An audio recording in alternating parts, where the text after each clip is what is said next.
నమస్తే, welcome to AITV. Jubilee Hills bypoll ఈరోజు చాలా ప్రశాంతంగా ఓటింగ్ సెక్షన్ అయితే జరుగుతూ ఉంది. తమ ఓట్లను ప్రజలు చాలా ప్రశాంతంగా వేస్తున్నటువంటి పరిస్థితి చూస్తూ ఉన్నాం. సో మరి ఇక్కడ మనం బోరబండ వీకర్ సెక్షన్ దగ్గర ఉన్నాం. ఈ వీకర్ సెక్షన్ ఏరియాలో ఉన్నాం. ఇక్కడ దాదాపుగా 9 బూతులు ఉన్నట్టుగా కూడా మనకు తెలుస్తూ ఉంది. సో ఇక్కడ చిన్న చిన్న ఇష్యూస్ అయితే జరుగుతూ ఉన్నాయి. అది ఇరు పార్టీల మధ్య జరుగుతున్నటువంటి అంశం. ఓటర్లను భయపెట్టి వాళ్ళ వైపు తిప్పుకునే ప్రయత్నం జరుగుతుందని చిన్న ఇన్ఫర్మేషన్ మాకు రావడంతో మేము ఇక్కడికి వచ్చాం. దానికి సంబంధించినటువంటి బాధితులు ఇక్కడే ఉన్నారు. వీళ్ళని అడుగుదాం అసలు నిజంగా మరి ఏ రకంగా వాళ్ళని భయపెట్టారు ఏంటంటే. ఏందమ్మా మీరు ఏదో భయపెట్టారని అంటున్నారు, ఎవరు భయపెట్టారు మిమ్మల్ని? ఇగో ఇలాగా మాట్లాడితే భయపెడతారు సార్. మీరు టీవీ నైన్ మాట్లాడితే మీరు బాగుండదు అని మా బెదిరించిపోతున్నారు. ఎవరో ఎరటాయన ఉన్నాడు, ఇట్లా నెత్తికి అది పెట్టుకున్నాడు. సార్ మాకు గరీబ్ వల్ల మేము కిరాయి ఉండవు. నువ్వు నాకు ఇల్లు ఇస్తున్నావు, 4000 పింఛన్ చేస్తున్నావు. తులం బంగారు పెళ్లి అయితే తులం బంగారు 1,00,000 రూపాయలు ఇస్తున్నావు. ఏవి సారు అడిగితే ఏ అడగనిస్తారు సార్? దొబ్బుతున్నారు సారు, దొబ్బుతున్నారు. ఆయన వచ్చినప్పుడు మాట్లాడిపోతే దొబ్బుతున్నారు సారు. నాకు మోరు చచ్చిపోయిండు. నాకు 2 కొడుకులు 2 బిడ్డలు, 4 పిల్లలు, 2 కొడుకులు 2 బిడ్డలు. నా మొగడు చచ్చిపోయింది. కిరాయి ఉండ సారు. 8,000 కట్టుకుంటారు సారు. కిరాయి కట్టుకుని బతుంటే అడగనికే పోతే అడగనిస్తున్నారు, బెదిరిస్తున్నారు సారు. మాకు మా బుద్ధి కూడా దిక్కేస్తారు. ఎవరికన్నా వేసుకోండి, వేసినాం సారు. కానీ మా బాధ ఎవరు అర్థం చేసుకుంటారు? మా బాధ ఎవరు చెప్పుకుందాం? మేము పోసుకొని సావాలన్నా బతకాలన్నా సార్? మా ప్రాబ్లం మాకు తల్లి ఎవరు, తండ్రి ఎవరు? చెప్పుకుంటుంటే మమ్మల్ని బెదిరిస్తారు. ఏం మాట్లాడుతున్నారు మీరు? టీవీ నైన్ మాట్లాడుతున్నారు. మీరు టీవీ నైన్ పోతారంటే పోయినా సరే అని నేను అన్నా సార్. అంటే మా బెదిరించిపోతున్నారు ఇలాగా మాట్లాడుతుంటే. నా పిల్లలు చిన్న పిల్లలు సారు. నా పిల్లకి పెళ్లి చేస్తే తులం బంగారు ఇస్తాను, 9,00,000 రూపాయలు ఇస్తాను. బస్సు పెట్టిన బస్సులో గుద్దుకోసి వస్తున్నారు సార్.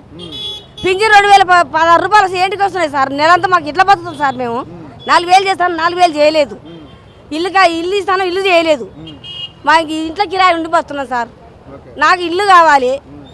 నా పిల్ల పెళ్లి పెట్టుకుంటున్నాం. నా పిల్లకి తులం బంగారు 1,00,000 రూపాయలు ఇది చేయాలి. అడిగే ప్రయత్నం చేసి నేను బెదిరిస్తున్నారు సార్. మమ్మల్ని బెదిరించండు. ఇద్దరం మాట్లాడుతుంటేనే బెదిరించండు సారు. మా ఓటు మాకు ఒక చీర వేయలేదు, ఒక పైసలు వేయలేదు, ఏమి వేయలేదు. 3 కొడుకులు, 3 గోడాన్లు. ఒక ఇంట్లో మేము ఎట్లా ఉండాలి? మాకు బెడ్రూమ్ ఏదో ఒకటి మాకు ఇస్తే మా కొడుకులు ఓ దిక్కు ఉంటారు కదా సారు. మా పరిస్థితి ఇట్లనే మాట్లాడుతుంటే నువ్వెవరు ఏసయ్యి లేకపోతే లేదు అంటున్నారు. ఇట్లా మాట్లాడుతున్నారు. ఓటు వేశారు కదా, ఓకే జాగ్రత్త. గ్యాస్ ఇస్తానన్నారు, గ్యాస్ ఇవ్వలేదు. 4,000 ఇస్తానన్నారు, 4,000 ఇవ్వలేదు.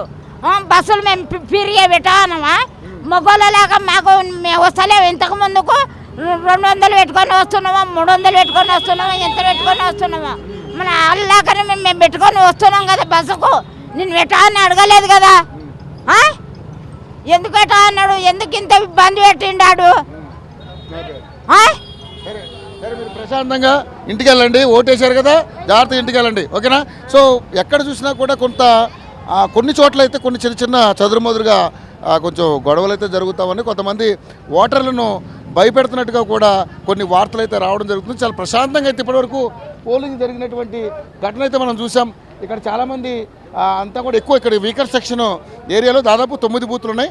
ఈ 9 బూతులలో కూడా చాలా ప్రశాంతంగా అయితే ఇప్పటివరకు అయితే జరుగుతూ ఉంది. కానీ చిన్న అక్కడక్కడ చిన్న ఇష్యూస్ అయితే జరగడం కామన్గా జరుగుతూ ఉంది. ఇప్పటివరకు అయితే ఈవీఎం మిషన్లు కానీ ఏవి కూడా మొరాయించినట్టుగా కూడా ఏమీ ప్రాథమికంగా అయితే మనకైతే ఏమైతే రిపోర్ట్ అయితే లేదు. అన్నీ కూడా చాలా ప్రశాంతంగా జరుగుతున్నాయి. పోలీసులు కూడా ఎక్కడికక్కడ పకడ్బందీగా ఎక్కడికక్కడ ఓటర్లను ఒక పద్ధతిలో ఓట్లు వేసే విధంగా సౌకర్యాలు అయితే మొత్తం చూసేదంతా కూడా ఈ ఏరియాలో, ఈ వీకర్ సెక్షన్ ఏరియాలో 9 బూతులు ఉన్నాయి. 9 బూతులలో కూడా ప్రశాంతమైనటువంటి పోలింగ్ జరుగుతున్నట్టుగా కూడా మనకి వార్తలు వస్తూ ఉన్నాయి. సో చాలా చోట్ల దాదాపుగా 300 పైచీలకు బూతులు అయితే ఇక్కడ నిర్వహించడం జరుగుతూ ఉంది మొత్తం ఈ జూబ్లీ హిల్స్ బైపోల్లో. సో మరి ఇక్కడ ప్రధానంగా మూడు పార్టీల మధ్య పోరు నడుస్తూ ఉంది, కాంగ్రెస్, బీఆర్ఎస్, బీజేపీ మధ్య. సో ప్రజలు ఎటువైపు ఉంటారనేది మనకి 14వ తారీఖున ఓ కౌంటింగ్ ఉంటుంది, అదే రోజు రిజల్ట్ కూడా ఉంటుంది. ఇప్పటివరకైతే ప్రశాంతంగా ఈరోజు 11వ తారీఖు ఈ ఏరియా అంతా కూడా పోలీసుల ఆధీనంలో ఉంది. మరి ఇక్కడ పోలింగ్ చాలా ప్రశాంతంగా జరుగుతూ ఉంది. చూద్దాం ఏం జరుగుతుంది ఏంటనేది. ఇంకా చాలామందిని అడిగే ప్రయత్నం చేద్దాం.